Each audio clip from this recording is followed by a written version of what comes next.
आप जब किसी के एग्जाम देने जाते हो और उससे पहले आप घर पर पढ़ते हो और आप तैयारी करते हो, बहुत तैयारी करते हो।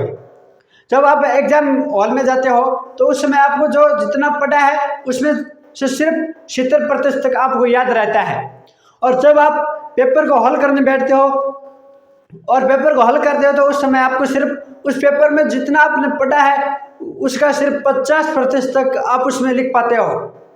लेकिन जो पीछे डाटा गया वो किस कारण कम हुआ। इसलिए आप सोचते हो कि हम 100 में से 100 तो हम नहीं दे सकते पेपर में जितना हम पढ़ा है, लेकिन 70-80% हम अगर उसमें जो हमने पढ़ा है उसमें से जो 70-80% हम पेपर को में देना चाहिए अपना डाटा, जो आप हमारी एक्यूरेसी होती है वो। इसलिए आप क्या करें, ज़्यादा से ज़्यादा घर पर स्टडी करें। आप जितना पढ़ोगे उतना आपके मस्तिष्क के अंदर डाटा कलेक्ट होगा। जितना डाटा कलेक्ट होगा आपके अंदर, जब आप पेपर देने जाओगे तो उस पेपर में ज़्यादा से ज़्यादा अगर आपके पास डाटा हो जाएगा तो आप उस पेपर में जो डाटा उनमें से आएगा बाहर कहाँ जाएगा, आपने हर प्रकार का जितना उससे संबंधित डाटा था उन सबको आपने ग्रहण कर लिया। जितना उसके संबंधित किसी भी बुक थी आपने उनको सबको पढ़ लिया और फिर आप पेपर देने गए तो आप उस पेपर में 70% जो आप द्वारा पढ़ा गया है उनको आप लिख पाओगे। जो 50% पहले तो आप क्या है 70% पर आ जाओगे। और जब आप 70% तक पेपर में हल कर पाओगे तो आपको अपनी जिंदगी में सक्सेस होने से और उस पेपर को पास करने में कोई नहीं रोक सकता।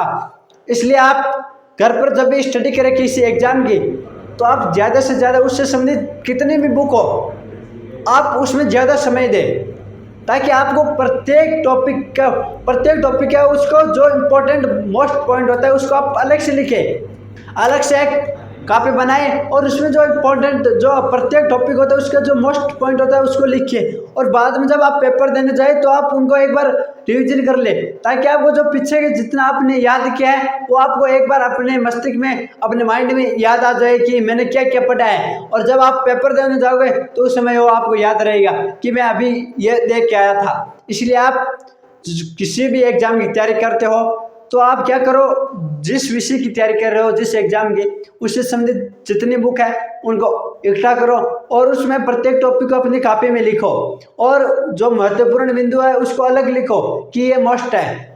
और इस प्रकार से आप क्या है एक चार्ट बनाए, एक सारणी बनाए और अपनी पुस्तक और अपनी स्टडी है अपने समय के अनुसार उसके बांट दीजिए। फिर आप उसको तैयारी करें और उससे संबंधित जितना डाटा हो सके आपको उपलब्ध उतना डाटा आप कलेक्ट करने की इच्छा रखें और आप उसे ग्रहण करने की इच्छा रखें। तब आप उससे संबंधित सारा डाटा ग्रहण कर लोगे।